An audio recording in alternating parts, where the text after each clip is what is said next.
안녕하세요. 왕쌤입니다. 오늘 영상에서는 위진남북조 시대 기출사료 4개를 보려고 합니다.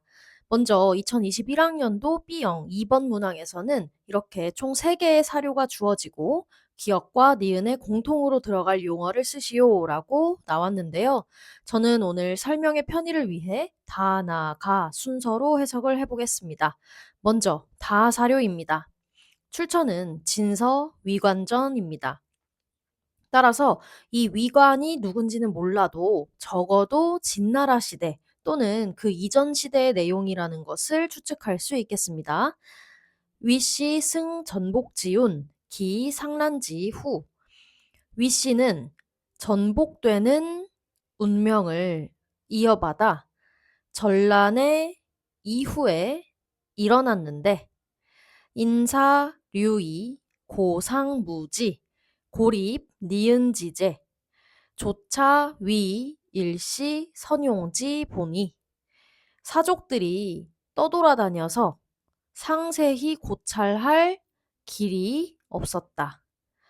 고로 니은의 제도를 세워서 대략 우선 일시적인 인재 등용의 근본으로 삼았을 뿐이다. 네, 지금 이 사료의 내용을 보면 처음 위나라 시대 때 기역 제도가 실시된 배경이 나타나고 있습니다. 후한이 망하고 전란의 상황 속에서 위나라를 건국하면서 인재 등용에 아주 혼란이 있었기 때문에 기역의 제도를 일시적으로 채택했었다라는 내용이죠. 여기서 키워드는 위씨, 인사, 지을체, 가릴선 정도가 되겠네요. 이것들을 통해서 위나라 시대 때 이야기고 사람 뽑는 것과 관련된 것이며 제도이다. 이 정도를 추측해낼 수 있겠습니다. 꼭 봐주시고 마지막에 귀이자 같은 경우에는 갑자기 웬 귀? 이럴 수 있는데요. 귀이는 문장의 맨 마지막에 쓰이면 문법적으로 뭐뭐일 뿐이다 라는 뜻으로 문장을 한정하는 역할을 합니다. 원래는 이이라고 해서 말리을 이, 이미 이 이렇게 두 개가 뭐뭐일 뿐이다 라는 부사로 쓰이는 건데요. 한자를 두 번 쓰기가 귀찮으니까 같은 소리가 나는 이 귀이자 하나를 써서 이이를 쓴 것처럼 퉁치다가 굳어진 표현이다 라고 생각해 주시면 되겠습니다. 굉장히 자주 나옵니다. 넘어가 보겠습니다. 나 사료입니다. 출처는 역시 진서 그리고 화항전입니다. 초, 항, 위, 주, 대, 기역. 처음 항이 즉 화항이 주의 대기역이 되었는데 향인 임양 경박무행 위항소출 고을 사람 임양이 경박하고 행실이 없었으므로 화항에게 축출 당하였다. 자, 이건 짧은 문장이지만 이 임양이라는 사람이 이름인 것을 알아채지 못하면 충분히 해석이 혼란스러울 수 있는 문장입니다. 고을 사람이 맡기고 사양해서 오잉? 이렇게 되기 쉽거든요. 임양이라는 사람이 유명한 사람도 아니고. 그러나 이 사료에서 가장 큰 키워드는 바로 기역 앞에 대자입니다. 기역은 앞에 큰 대자가 붙을 수도 있는 용어인 것이죠. 게다가 출처는 아까 출처와 같이 역시 진서라는 거. 이렇게 두 개가 가장 큰 힌트였던 것이고, 문법을 한번 보면 맨 마지막에 위항소출할 때 위, A, 소, B 형태는 아주 전형적인 피동문 형태입니다. A에게 B를 당하다라는 뜻인데요. 그래서 이 문장에서는 화항에게 물리침을 당했다라고 해석이 되겠습니다. 윗줄에 할 위자는 뭐뭐가 되다라는 뜻인 반면 여기서는 뜻이 완전히 다르죠. 그러니까 할 위자가 나오면 맥락에 맞게 자연스럽게 해석하는 것이 가장 중요하다는 거 알아주시면서 마지막 사료 가로 넘어가 보겠습니다. 역시 출처는 진서 그리고 유의전입니다. 금립 기역 정 니은 고하임의 영욕재수.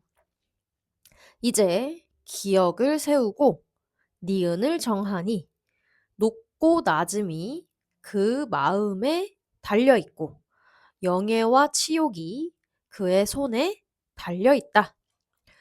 조, 인주지 위복, 탈, 천조지 권세. 임금의 위엄과 복을 쥐어잡고 조정의 권세를 빼앗고 있다.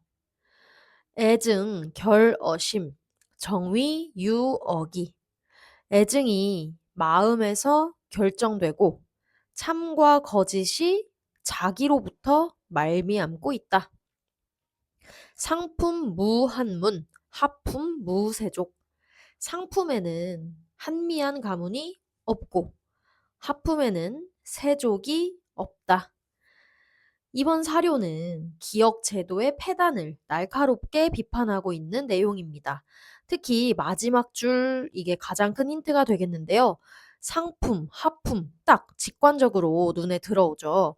뭔가 품계가 있는 것이구나 라고 바로 알 수 있고 그 내용은 잘 나가는 상품에는 한미한 가문이 없고 저 아래 하품에는 대대로 벼슬한 뼈대 있는 집안 자식이 없다라는 거니까 여기에 앞서 본 사료들의 맥락까지 다 포함해서 알 수 있는 기역과 니은에 들어갈 말은 뭘까요? 네, 바로 중정, 그리고 구품입니다.